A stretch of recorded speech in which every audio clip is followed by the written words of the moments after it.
Okay, guys, so I am so excited today because I have a really, really wonderful guest, someone who I've created a really amazing relationship with, client relationship, but also he's now becoming a really good friend because I feel like me and Michael have been on a journey the last few months together, and I am really honoured that he's going to be here today sharing his story with us. So I'm going to let Michael introduce himself and share a little bit about his story, and then we'll get into the rest of the podcast. So thank you so much, Michael, for being here. Do you want to tell the listeners a little bit about yourself and your story? Yeah, I'd be happy to. Thanks very much, Beck. And yeah, it has been an incredible couple of months working with you, both professionally and on the side, as we've talked about collaborating and continuing to push forward some of the initiatives that we both feel passionately about. A little bit about me. I retired from the U.S. Army in 2015. I had begun my journey in the military with the Navy. I did 7 years as a combat medic, as a corpsman. I loved the experience. I was about to get out and go to law school, of all things, and my wife and I were watching a movie one night, Hotel Rwanda, and we got to the end of that movie, and obviously there were tears of joy and tears of sorrow for that horrific experience of genocide in Rwanda in 1994. And I kind of just looked at her and said, you know, babe, like I can't get out of the military right now. Like I haven't given enough blood. I haven't given enough of me to make a difference. And that was the catalyst that really pushed me into the Army. And fast forward from there, it was only about a year and a little over a year, and I was finishing infantry training, finished Ranger training, and eventually was right within a year in Iraq, walking the streets of Baghdad. And I took a platoon over there and then served as a battle captain, controlling operations in southern Baghdad, an area which we called the Triangle of Death, which was not something super exciting. It was Mahmadiyya, Lusafia, and Yusufia. And those places were areas in 2005 to 2007 that were hot spots for terrorist organizations to get footholds and attack both the population and us while we were there trying to help with stability. Anyway, I deployed there 2008, 2009. Fast forward, I came home, joined a special operations community, civil affairs, where it's more like the humanitarian side of the Army. And East Africa was my area of operation, where we did lots of programs and projects to help the population and influence our influence in the region. So that's kind of my intro to who I am today. Yeah. What an intro. I mean, what a journey in itself. And I know that even since then you've been doing wonderful work, still continuing now to promote looking after your mental health and how impactful that is for people who veterans and people that have served in the Army. And I know for everyone that's listening, I'll point you to Michael's YouTube channel as well that he's started, and we'll get a little bit into that later. But thank you for sharing that about your story with the Army. Could you tell us a little bit about, I guess, the most traumatic or enlightening thing that came from your time there, and kind of the impact that's had now for you in this point in life? Yeah, Beck, thanks for that invite. And you brought up a great point. I introduced myself and I talked about who I was. Yes. And my wife is a great person to point out that I get stuck in the mindset that I'm a soldier still. Yeah. And she's like, remember, that was then. You are a whole new person today. So there were lots of different catalysts that I think led to an emotional battle with PTSD. I'll share a couple of experiences, and I hope it's not too sensitive for the viewers today, but one reason I'll do that today with you, Beck, is that you and I have formed a relationship of trust, and I've been with you through therapy where we've done hypnotherapy, eyes closed, listening to your gifted voice walk me through a journey where I can pull out situations and memories and start to do better. And you mentioned my YouTube channel, United Veterans Worldwide, and a lot of success I've had. But the journey I took with you was instrumental in getting me over that hump to start making videos and to start talking, which has helped both myself and others who have reached out and said thank you for letting me tell my story. So going back to Iraq, it was 2008. I had been mostly with inside the wire as a battle captain controlling operations. My unit was moving from Mahmudiya, a small forward operating base, to a larger base, and we were handing off to the North Carolina National Guard who was there. And if you know anything about reserve and guard units, I have great respect for those people who do that work because they're not full-time. They're usually under-trained, under-resourced, and expected to do the same mission as an active duty unit that trains sometimes 24 hours a day, 7 days a week. Anyway, this unit came in, and my unit decided to head to the larger base, and I stayed behind to help train up this new unit's battle captain to control all the operations in our area. And they went out on a convoy one day with their senior leadership of the brigade, and they made a mistake that should never have been made, where they loaded most of their leadership into a couple of Humvees and went out on a site recon driving around. Well, the enemy knew that 1st Infantry Division, which is what I was part of, had pulled out of that area, and they were coming in and hit them with an IED, a couple of IEDs, and killed most of their leadership team. Just like that. We're talking within the first 3 weeks of getting into Iraq. And it was eye-opening to me because we'd had a couple of IEDs hit us. I mean, I say our unit, but not severe injuries. And I say severe, I mean when somebody has their brain rattled in a traumatic way from an explosion or something, the wounds aren't visible. It's what comes later, and I don't know their story. I mean, hopefully I can find those guys and get their story, but it's what comes later with the TBI, or traumatic brain injury, that really starts to show those wounds. Anyway, looking at the faces of these people who are now down in leadership and still having to do a full year's deployment in a combat zone where the enemy knew they had scored a huge victory, it was eye-opening and really, really heavy. I think a lot of guys were depressed, and so my job was to build them up and give them some confidence and say, no, that was a mistake. We can move forward from here. You guys can step up and take the lead. And I want to say that the North Carolina National Guard had a successful deployment the rest of the time. They wanted me to stay with them and be their battle captain. I couldn't do that.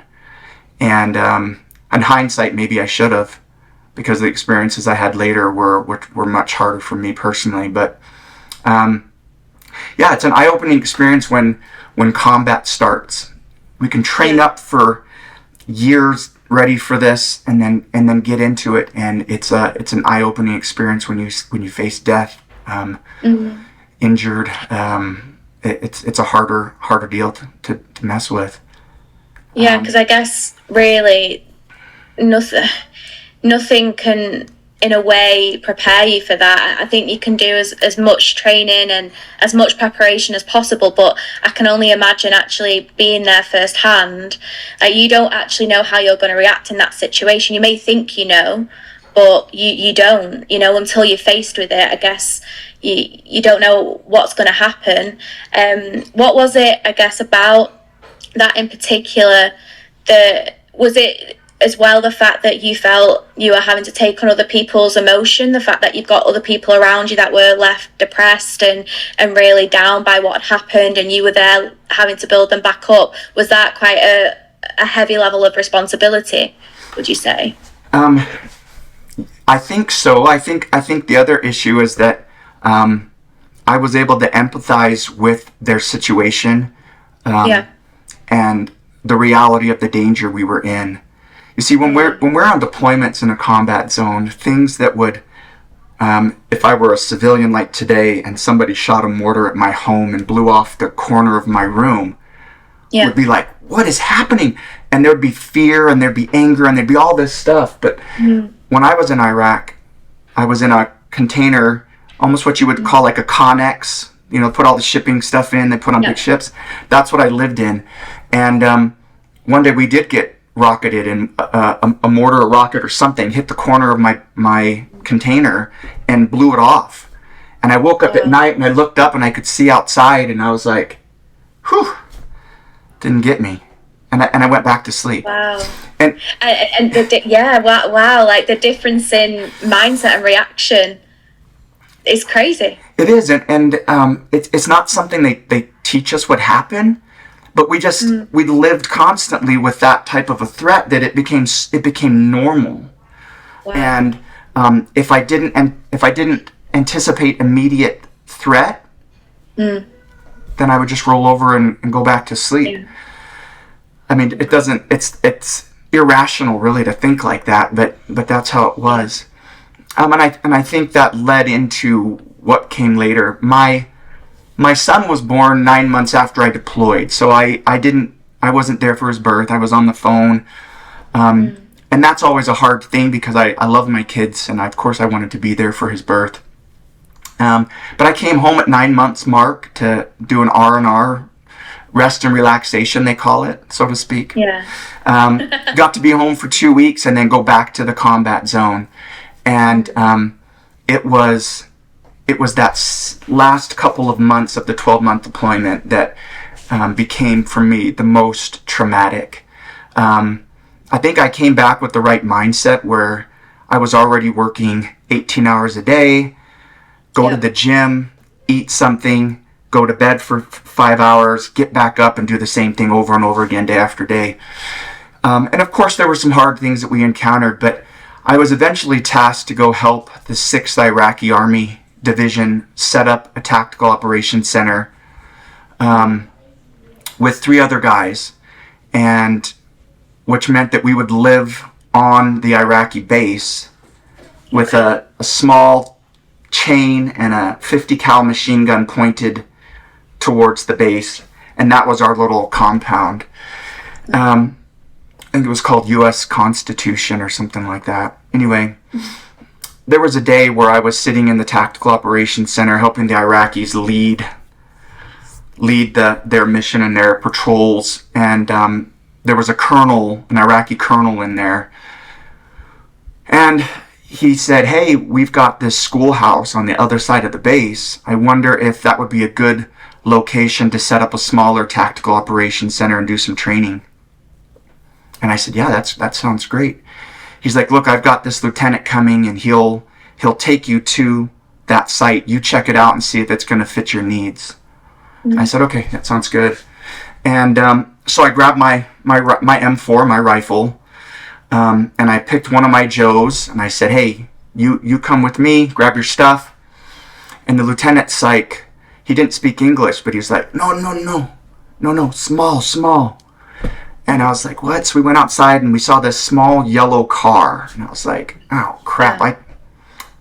My rifle's not going to do anything in that car but be in the way. So I said, hey, leave your rifle here. We'll just head out real quick and come back. We got into this tiny car with this lieutenant, and he was a big dude. And as soon as we got in, he drives around the corner, and he picks up this really large man. Not big muscle, but a heavy-set dude. And I was like, this guy doesn't look military. And he kind of gets in the front seat. My Joe and I were in the back. And mind you, I'm in charge the whole time here, right? Like these are my men. And as soon as the guy gets in, they say something to each other in Arabic. And then the guy hits the pedal, like peels out and starts weaving in and out of streets. And I'm like, hey, slow down. And obviously we're not even speaking the same freaking language. And I'm telling him to slow down, and he's not slowing down. So I look at my Joe, and I'm like, oh no, this is a mistake. So I pull out my knife, and I have him pull out his, and I'm debating telling him to stab the guys in the front seat right in the neck. And obviously our car would have wrecked, and we would have been severely injured. So I didn't do it, and I didn't have him do that. But we're heading to the gates that lead into central Baghdad. And I was like, I am not going to be that guy on a video being killed on tape for the terrorists. So as we approach the gate, there are Iraqi guards there, and he slams on his brakes. And I said, jump. And we both jump out of the car, roll, get up, and I said, start to run this way. And as soon as I said that, the Iraqi guards turned around with their weapons and ran at us. And it was almost like a gangster movie where they turned their 9mm sideways and were just running at us. And I was like, no. And I fell over the curb. And honestly, Beck, I said a prayer. And it was very short. And I just said,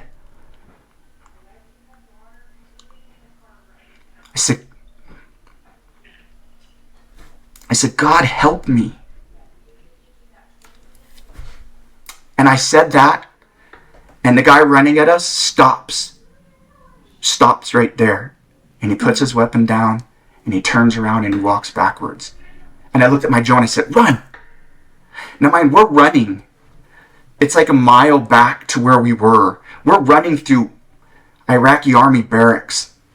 And if I haven't said it yet, like the Iraqi army we were supporting, there were guys on the Iraqi army who were the ones at night who were setting up the IEDs to kill us. Wow. So I'm not necessarily running through allies. No. So we run through this alleyway between two barracks, and we both have our knives out, and I see guys pour out of the barracks, and there's like 8 to 10 guys, and they block our way. And I said, we don't stop. And I hope I'm painting enough of a traumatic experience here where the right and the wrong didn't really exist. It was survival. Yeah. And I don't remember great details, but I reached back out to this guy, and I'll tell you that story in a minute. But I reached back out, I pushed through at this guy, and I don't know how many guys I stabbed. But I had to stab through because they were trying to grab me. They were trying to hit me. And I don't remember if I got hit or what. I just pushed through and stabbed and pushed through and stabbed. And we both got to the other side, and I saw the guy on the 50 cal machine gun, and I said, anybody comes down that road, you're lighting them up. And I looked at this Joe, and I said, let's go back in to the talk. We went back into the talk, and I didn't say anything to him about that event. I didn't say it to anybody else about that event. I took it, and I just pushed it down. Buried it. I did. Yeah. But one, because I was in charge. And I just put myself and that guy in great risk. And I could not deal with that emotion of failing somebody else and putting their life at risk. To me, it was more than I was able to take. So that was a major event that started what I believe to be the catalyst for an unhealthy mental state. Wow, thank you honestly so much for sharing that story with us, Michael, because I know I can hear the emotion, and I don't know if you could see, but I could. I was holding back tears then, just picturing everything that you went through that day, and your Joe went through. I mean, I can't even imagine, the fear, I guess the survival mode that you go into, and like you said, the fact that you don't remember much probably is your brain trying to protect you from what was happening. But I guess now, what would you say, because of these events and I guess the way that it's left your way of thinking, what's that impact now? Like what have you been left with because of these significant events that have happened to you? Yeah. As I've talked about on my channel several times, muscles have memory. Mm-hmm. When we the body keeps score. I could keep going with that analogies, right? Like, yeah. So when I buried it, the body still has responses that it's like, wait, of course. What the heck? Like, you can't just hide this. And so what it came out as was depression, came out as severe anxiety, came out of severe PTSD. And what that is to differentiate anxiety and depression, it's like a constant alertness, as if I'm still back in that scenario where a loud bang, a smell, a sight, garbage on the side of the road, what to me would look like a buried IED or hidden IED in Iraq. Like, I was always in this heightened state of fight or flight, never flight, always fight. Yeah. And it eventually just wore me down. And it wasn't until 2000 and probably 17 when I was hit with this tidal wave of depression, anxiety, PTSD, and I started to really understand the effects of a TBI. While I was on that base as well, I came out of the gym one day and was walking towards my barracks. Mind you, there are only 4 of us Americans on this little thing on the Iraqi side, right?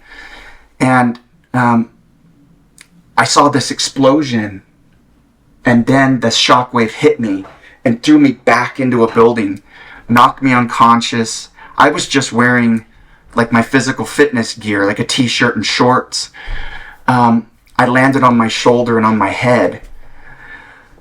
I came to and I saw this apartment building just collapse.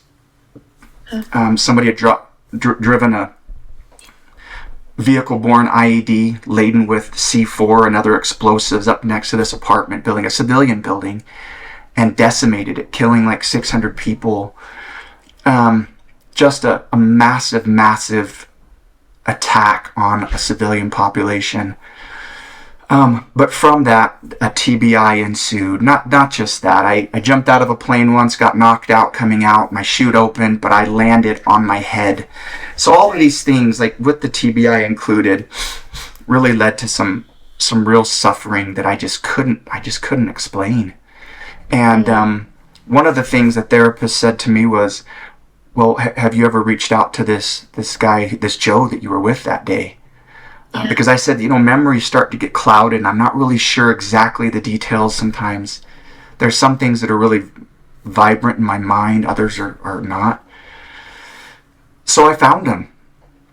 He had retired. I'm not retired. He'd gotten out of the army after he got back from Iraq. Mm-hmm. This poor kid was living in the basement of a house, no windows, completely dark, messed with drugs, alcohol, suicidal, and I was just like, dude, I want you to know that nothing that happened that day was your fault. It was my fault. But in reality, through therapy, a therapist that was really gifted helped me walk through the scenario over and over again, and she said, let's say, for instance, that your guilt lies on the fact that you left your weapon. Yeah. My big M4 machine gun. Yeah. Right? Like this thing up here. You see it? Yeah. Yeah. That thing. Let's say you took it with you that day. What would have changed? the guy steps on the pedal and starts speeding towards the gates to Baghdad to start filming your death. What would have changed in the car? Nothing. It was such a tiny car that my head was hitting the roof. The seat was right next to my face. I couldn't have pulled my weapon up to do anything in that vehicle. The only thing that would have changed is when I got out and those guys were running at us ready to shoot us, and this lieutenant and the heavyset dude kind of just stepped aside to let us get killed or whatever. I could have returned fire and probably died right there on the street from other people attacking me from different angles. Yeah. She's like, so in reality, your situation was out of your control. 100%. Right? Like you yeah, 100%. Yeah. Like the thing is, your intention that day was just doing your job. The intention of the people that man who put you guys in that car, and under false pretenses, isn't it, really? You know, you thought you were going to do one thing and you were being led to another. That isn't your fault. You know, that's that person with a terrible, evil intention that day. That no matter what you would have done that day, Michael, and, you know, whether you would have picked that Joe or another, you know, it would have been the same scenario in a sense, you know. Yeah. There was absolutely nothing else you could have done. But I can imagine, and guilt is a horrible thing to live with, and I think sometimes, no matter whether, you know, people tell us not to feel guilty about something, tell us it's not our fault, we have to find that acceptance and that forgiveness from within, and we have to let go of that guilt ourselves. No one else can do it for us, and I can imagine you've been through that journey with that. Yeah, I have, and I'm happy to report that despite the difficulties, I have worked through it. Obviously, like in telling the story, it's still painful to think about, but it no longer is accompanied with shame. Shame, I don't let shame sit in my heart, in my mind anymore. Shame is unproductive. It's damning, it's dangerous, it's harmful. Guilt's a different story. Like guilt, I felt guilt. Not that I could have changed the outcome necessarily, but I still felt guilt. But guilt I can get over. Yeah, and I think as well, guilt serves a purpose in the sense that it reminds us of our humanness. I mean, if you didn't feel any guilt, you know, I think it's part of the human experience, isn't it? Feeling guilty, feeling empathetic, you know, especially if you know that potentially you are partly the reason that person came along. There's going to be a level of guilt there. I think that's so natural. But I think you hit the nail on the head with the shame. And I always say this to people that I speak to: shame, nothing good comes from shame. Nothing at all. Shaming ourselves, shaming other people, nothing good comes from it. It's just, I mean, I don't like saying terrible emotion, but it's just something that it's one that if I can ever help people let go of, that's the thing that I think is most powerful to let go of, because nothing good comes from it. No, and you're right, Beck. Like, and it's not just something that's held to military or first responders. Anyone, including yourself, who's gone through some measure of trauma, on the other side will experience very similar effects. And I know that the work that you do is so helpful. To the audience today who's listening, if you've never sat through a hypnotherapy session with someone as gifted as Beck, the journey is incredible.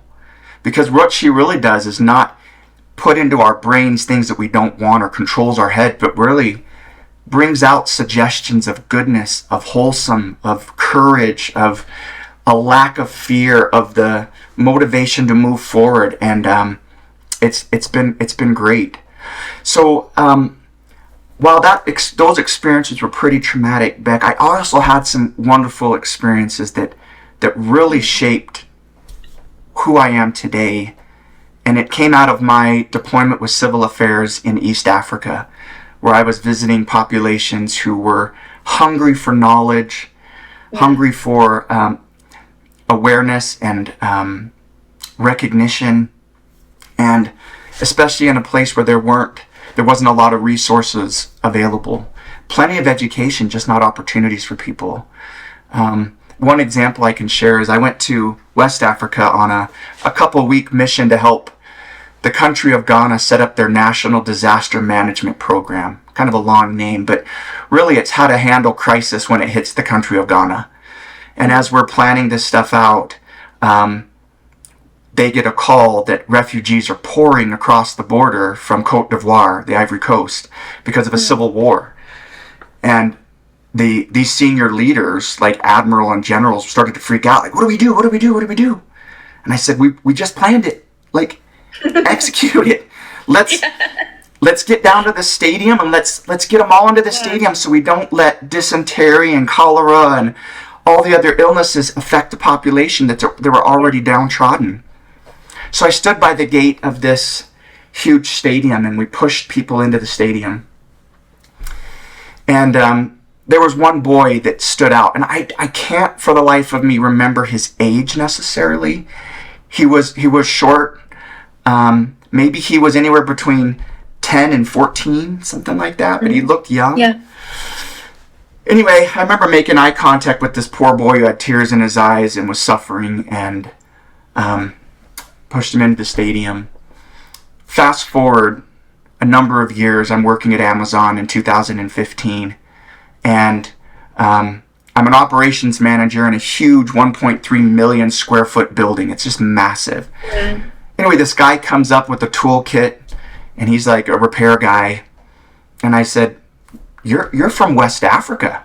And he's like, how did you know? And I was like, I spent time there. I can recognize the culture and the look. And I said, yeah, I was there in 2011. I was there when the Côte d'Ivoire crisis led people across the border, and I helped push people into the stadium. I was in the army. And he just stood there dumbfounded and was silent.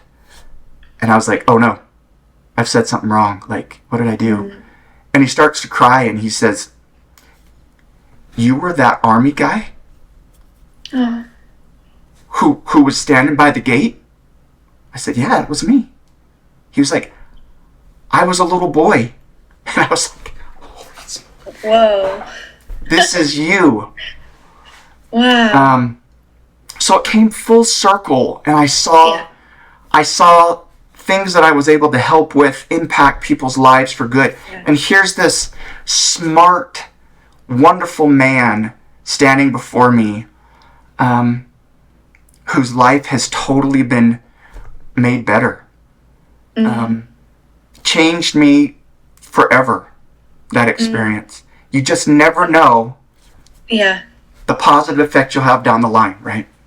100%. And I guess, like, how healing was that experience when you've been through so much, and negative and positive, like both ends of the spectrum with your journey in the military, and the fact that, like, you know, something so beautiful and amazing has come out of a part of that is, I guess, so healing, isn't it? It was, and it gave me a love for the continent of Africa and all the diversity of culture, language, religion, food.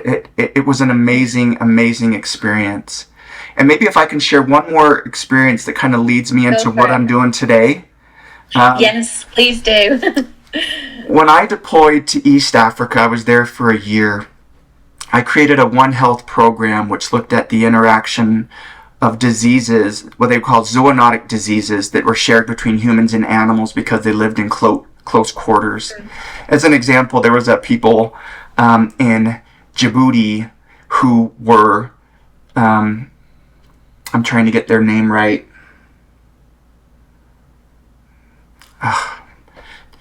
Memory. It'll come to you. It will. It'll come. And anyway, they were a people that were isolated, darker skinned. They were persecuted by the population as a whole, and especially the government. They lived on volcanic rock, and they had these teepee-looking homes that protected them from the high heat that existed there. And a woman was inside giving birth while they had the goats and the chickens right next to her, right? And she's stirring the pot for the dinner tonight, right? Like, I was just like, what is this, right? It was mind-blowing. But anyway, so traveling across East Africa, I ended up going to, I think it was Uganda or Kenya. I can't remember which country it was. But either way, both of those countries are fighting today a proxy war for the U.S. When the U.S. and Canadians deployed to Somalia, not as peacekeepers, but to help control in the early 90s, which eventually led to Black Hawk Down. There were many U.S. people who got killed. There were many Canadians who were injured and killed. The Western world no longer wanted to tolerate Western society being killed in Somalia. So the governments then paid the dictators of 5 or 6 different countries, by the way, who are all related. People don't know that necessarily, but they're all related. And they're taking the money and then sending people off to go fight in Somalia, under-resourced, under-trained, and just getting decimated. Human rights violations, on and on and on and on.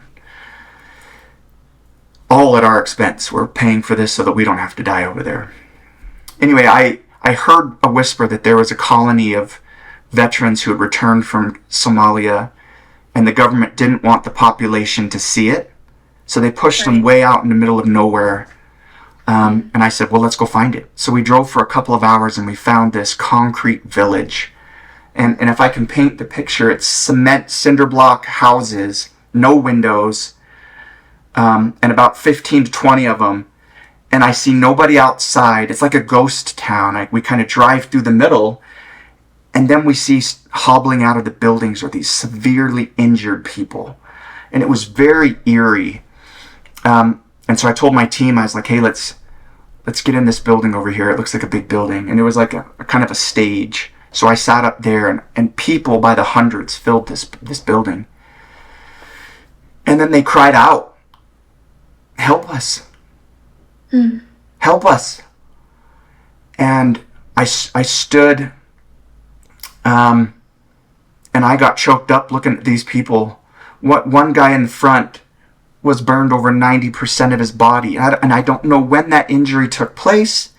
But with burns, when somebody's been burned that severely, the skin pulls really, really tight and just continues to constrict. So he was just a bundle like this, just melted skin everywhere. It was just horrific. And he says, help me. And I know how to help him.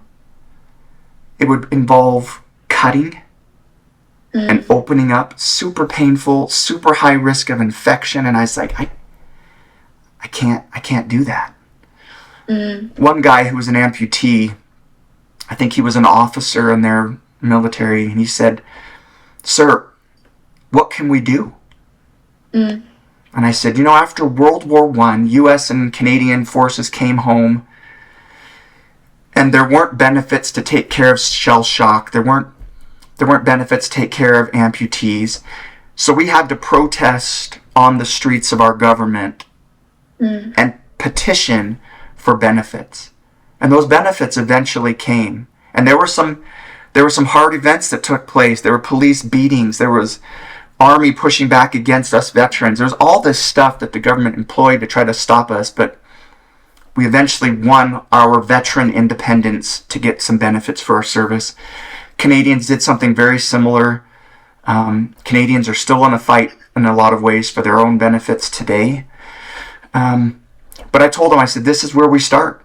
You start at the ground level, this grassroots concept, and you start to slowly petition, and your voices will start to echo. And I said, and I would love to help out any way I can in the future. So fast forward, I'm starting to recover. I'm staying employed. My family situation's gotten so much better. I'm not as isolating or pushing people away or aggressive or whatever. And so then I start to think outward, and I say, well, what can I do to help veterans? What can I help to do to help first responders who go through very similar stuff, or in general, anybody who's gone through trauma? So I come up with this concept of starting a YouTube channel where we talk through trauma, we talk through fitness, nutrition, mental health journey. We talk through hobbies. We talk through connecting with people and finding that healing, right? Like we've done. And the catalyst for that and my thought behind it the whole time, and after every interview, including this one, I always go back to, I want to get to a place where I can do this full time and travel back to whichever country it was, if I remember, if it was Kenya or Uganda, and visit that population and help them with that grassroots effort to get benefits. And I want to do that globally for whatever flag people have fought under. Obviously, English is my only language, which is a shame.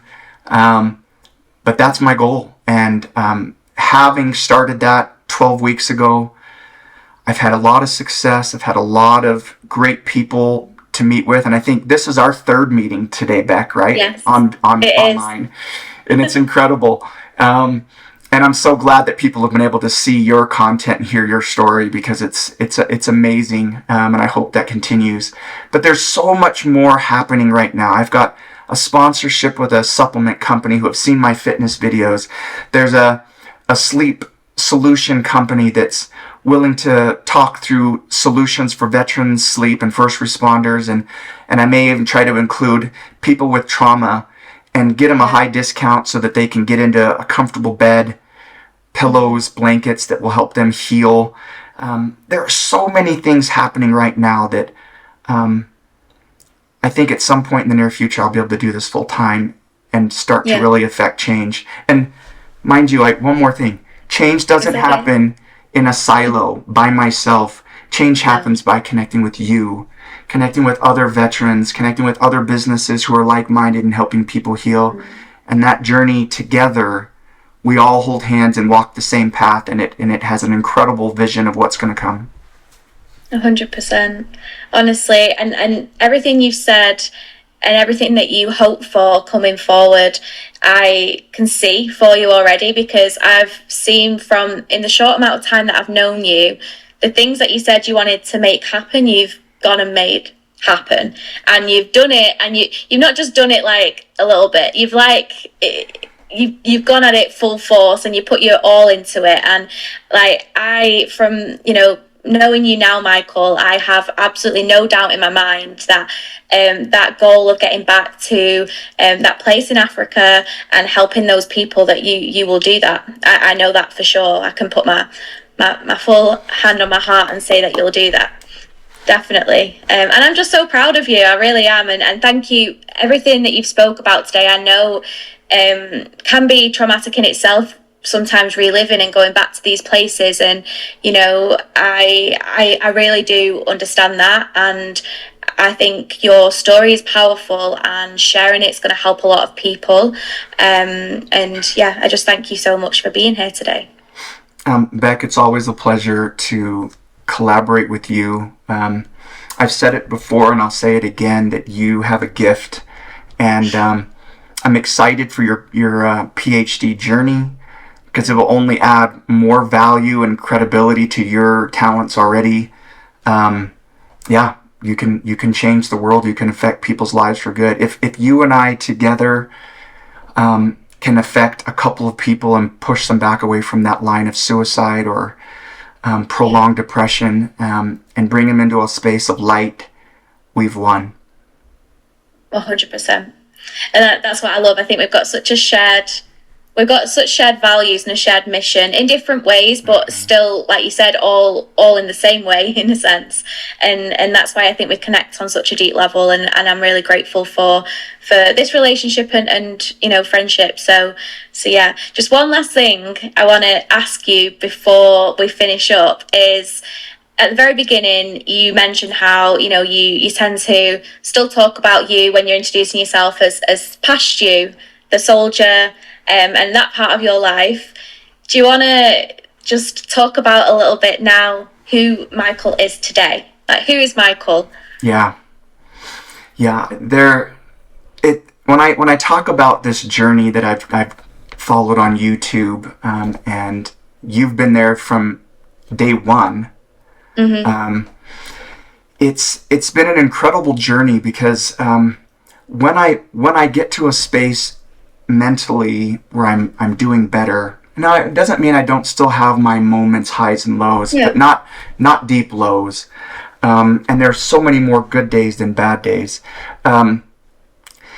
That I get to a space where I turn outward, and the new me. And I never even mentioned too, part of my injuries and combat and things resulted in this shoulder being replaced. And I was told never to lift weights, never to do stuff. And I can do all of that stuff today. I've learned not to put boundaries on what I can achieve. And I think some of the work that we did subconsciously has really helped solidify that. Because I don't see a roadblock necessarily. I see an obstacle I have to jump over. And doesn't mean it's going to be easy, but that's where I'm at now. Now the new Michael is someone who looks outward, who's constantly thinking about people and who've gone through trauma, and wanting to show them that there's a person who's gone through and has come out on the other side, from darkness to light, from trauma to triumph, from a place of selfishness, which is what happens when we get to that place, to a place of turning outward and helping other people. And that's the new me. And I want it to be the full-time me, where I can do this full-time for as long as I can, because the people listening today who are struggling can find a way to get peace again. So yeah. And I think what you probably just done there is give people who may be struggling right now a whole load of hope, to take away from this. And I think that's what you're sharing. You're sharing a lot of hope, a lot of love, a lot of kindness with everything that you do. And I think, it's just amazing and powerful. And I can't thank you enough for being here today, honestly. Thank you again, but Beck. I will stop the conversation here, because I think otherwise I feel like us two could talk all day, and I could hear more of your stories all day as well. But it's been fantastic, and also for me, because just very quickly, for people who are listening, obviously in our sessions, a lot of the time with hypno, I don't need to necessarily know the ins and outs of someone's trauma. So Michael hasn't actually had to explain a lot of these situations that he's been in and have impacted him, and have left him with PTSD and a TBI. I just needed to understand where he was at that moment and where he would like to be, and use that to the advantage of suggesting to his subconscious, ways to build more strength, or self-belief, confidence, all of these different things. So if you are struggling and you don't necessarily want to talk about the things that may have happened to you, but you want to find a way of being able to connect with yourself and work through it, this is why things like hypnosis and subconscious work can be really powerful, because they don't have to be invasive. So actually a lot of what I've learned today about Michael, I've learned for the first time. A lot of it, some things I knew, but a lot of it I've learned for the first time, and I've heard this story for the first time. So yeah, I just wanted to point that out. But again, thank you so much. Great. We'll do another one in the future. Yes, definitely, Michael. Thanks. Thank you.